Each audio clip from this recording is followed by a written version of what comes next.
Hello again, I'm Alan Neushwander with The Scoop for Mason County Press, brought to you by Betten Baker Ford and West Shore Bank. Joined today by Todd Reed. We're here to talk about a new book that you got coming out, Todd, called Todd Reed, 50 Years Seeing Michigan Through a Lens. Nice little coffee table book, and pre-orders are on sale now, and the book itself will be available in June, I believe. Yep, the book was going to be available this past June, but COVID got in the way, so we're back on track, and God willing, and the creek don't rise, as my old newsman friend Louis Beckstrom used to say. It'll be out this coming June, and we're pretty excited about it. Fantastic. Well, and this book highlights 5 decades of what you've been passionate about, what you've made a career out of, taking photographs. Can you just walk us through a little bit about what people can expect from this new book? Yeah, I think the book will be expected. There'll be a lot of moldy oldie Todd Reed favorite, best and favorite, because maybe some of my favorites aren't always the best in some people's minds, images, and there'll be stories about being a newspaper man, coming to work at the Ludington Daily News, going through 23 years of there, and integrating that with the Coast Guard and Coast Guard Reserve for 33, and integrating that with teaching at the college and with doing art fairs, and then finally gravitating to being only a Michigan outdoor photographer. So. Mm-hmm. And you talked a little bit about some of the people who have influenced you throughout your 50-year career, and that's an important part of the book as well. Yeah, for me that is most important. No one gets to where they're at without people helping them, and not just a how-to sense, but a inspirational kind of thing. And I tried to really hit on a lot of those important people, from parents, grandparents, on up to siblings, my brother, to my kids, my wife, to all my mentors along the way. Sure. So yeah. Sure. And when you think about a book by Todd Reed, you do think photographs, but this has some reading to it as well. Yeah, there's actually quite a lot of writing. From my old newsman's days. Todd Reed wasn't known for writing short. and in the beginning, when I worked at the Daily News, when we do feature stories, we got paid by the inch, so that was pretty cool. This book's probably not quite the same. I think it was 50 cents an inch. All right.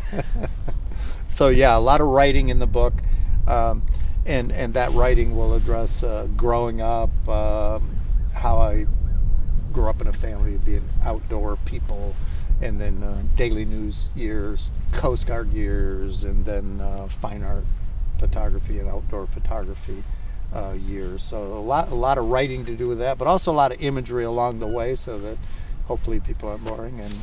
And I think one of the fun things in there is we also give an opportunity for a number of people to just give some of their recollections of me back in the day, whether that was humorous as could be, or something serious. So, so that's a little aspect that lets somebody else paint a picture.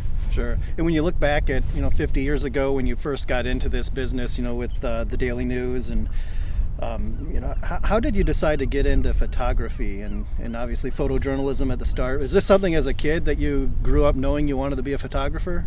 I'm so glad you asked that question. My dad was the photographer. He loved shooting slides, and he and a great friend of his, Waldo Hansen, they were both World War II veterans and just really cool outdoorsy guys.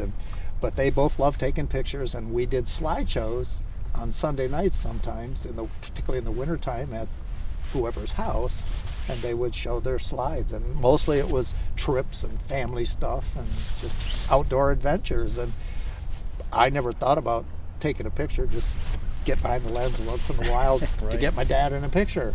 But when I was at Michigan State University, you had to take, and I had a teacher in high school named Harry Knuckles who believed in me as a writer, and that sort of inspired me, and that went on to college, to Northwestern Michigan College, and I had a professor there, John Paul, that showed some belief and saw a possibility maybe. anyway, on to Michigan State, going to get this degree in journalism, but lo and behold, you had to take a photography class. I thought it was kind of cool.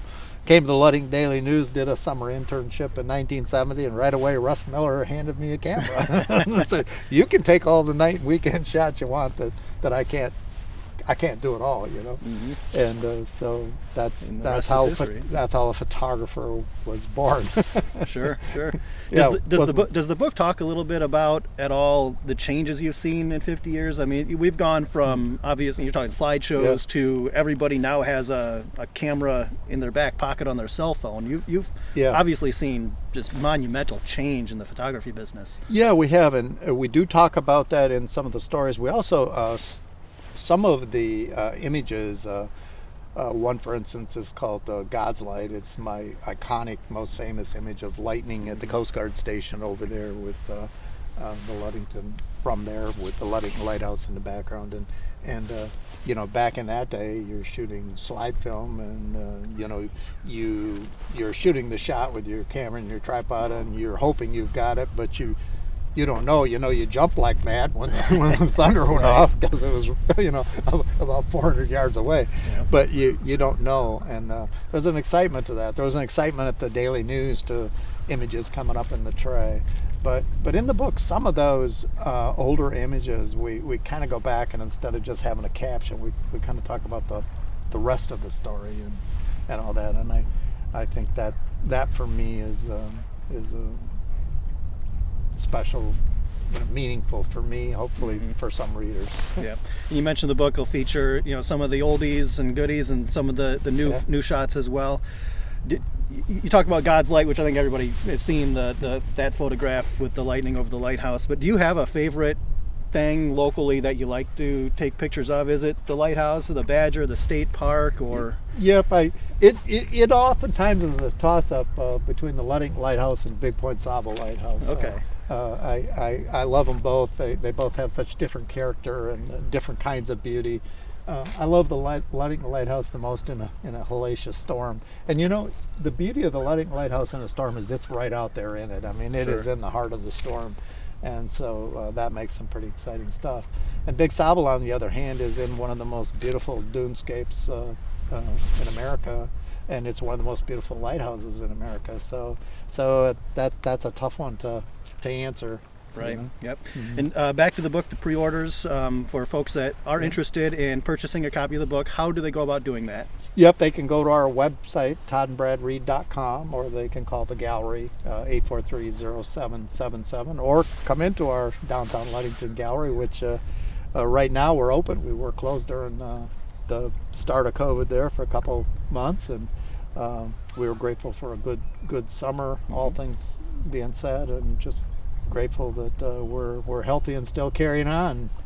Good. As a team. Yep, and the pre-orders, of course, obviously it could be a Christmas gift of, hey, we've pre-ordered the book for you. You might get it in June, but a little bit of an early Christmas, here's in Christmas, an early preview of what's to come in June if somebody wants to purchase one now. And are there going to be a limited amount of copies available?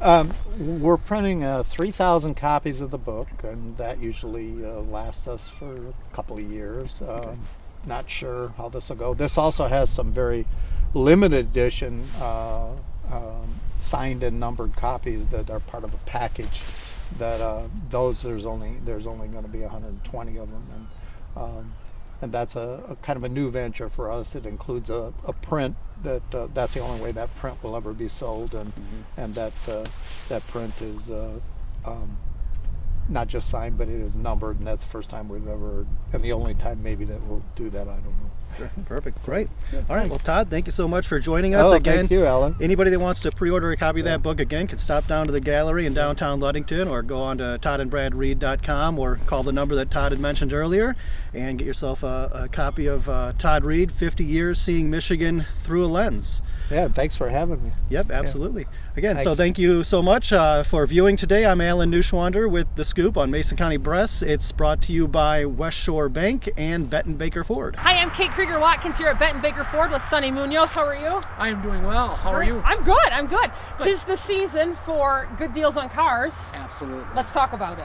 Well, like I said, year end brings in a lot of the last year models, Sure. rebates, stuff of that nature. Banks are doing wonderful things right now. Local credit unions, stuff of that nature. Great rates on new and used. All right, So cool. yeah, What are some popular new cars that you see that are flying out of here? SUVs are very popular. Of course, the F-150s are always All right, popular. So sure. yeah, like I said, and we have, like I said, I have a beautiful selection of new and used. So whatever you're kind of looking for. Cool. Thanks for joining me today. Hey, not a problem. All right, great. Thank you.